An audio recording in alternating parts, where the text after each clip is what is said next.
तेरी बहू कुरान नहीं पढ़ती जितनी माँ बहने बैठी हैं, चैलेंज है। मोबाइल देखेगी, कुरान नहीं पढ़ेगी। सबके घर में कुरान शरीफ है, 3-3 पीस कुरान, 4-4 पीस कुरान शरीफ रखल है।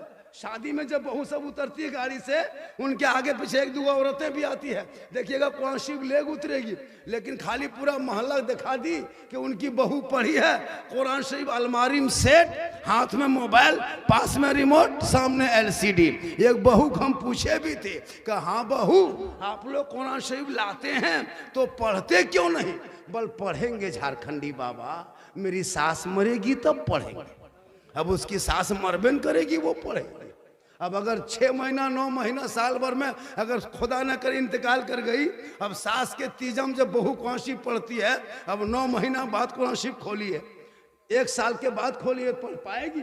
अब वो 10 मिनट तक खाली देखती है, 20 मिनट तक, उसके बाद वो हिम्मत करती है,